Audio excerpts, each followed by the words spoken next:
Welcome back to the deep dive. Today we're looking at a story you probably think you know inside out, Little Red Riding Hood. Hmm. But you asked us to dig deeper, right?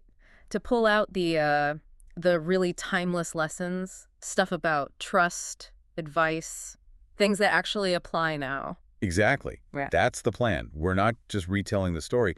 We're getting into the moral code, the lessons embedded right there in the text. Okay. Because this simple fable, it's almost like a little handbook on, well, following warnings and figuring out who's genuine. Right. We want to show how her mistakes translate to, managing risks in your everyday life. Okay, let's get into it then. The whole problem really kicks off with that very clear advice from her mother. Right, the setup. Yeah, she gets the basket, the food, and that one crucial instruction: don't stop to talk to anyone. That's the baseline, the safety rule. The trusted path, so to speak. But pretty quickly, that rule gets broken. She runs into a big wolf who, pretending to be kind. Ah, the pretending part. Key Yeah. phrase. Totally.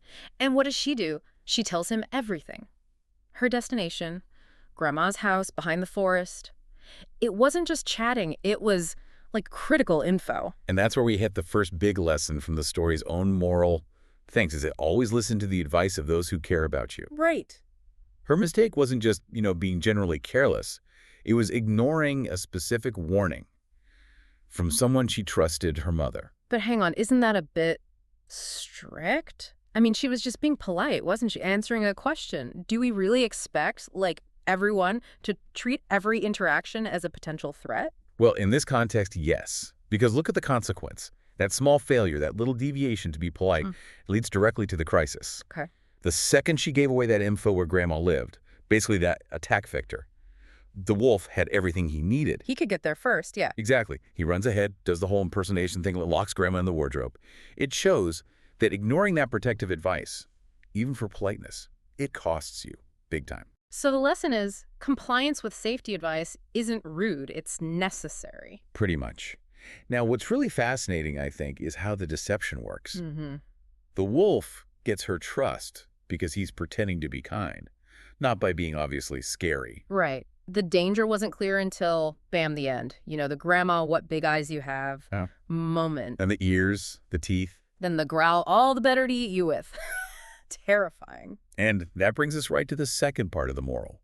Be careful with those who seem kind but are not. Okay, so how does that apply?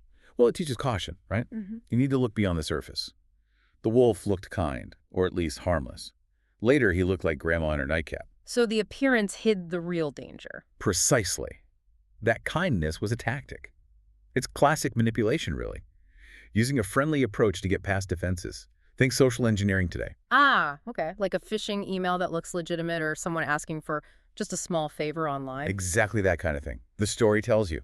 Check the intent. Don't just react to the friendly surface. So for you, the listener, the takeaway is pretty direct. You've got to rigorously evaluate why someone is being nice, especially a stranger asking for something. Mm-hmm. And the story wraps this up neatly. LRH learns her lesson, right? She promises never again to trust strangers. Yeah, it's a hard way.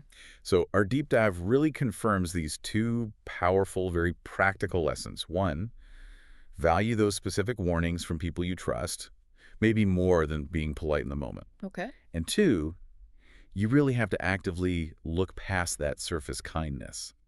Vet the intentions. So here's a final thought for you to chew on. The advice Little Red Riding Hood got was simple. Don't stop to talk to anyone. Straightforward. Yep.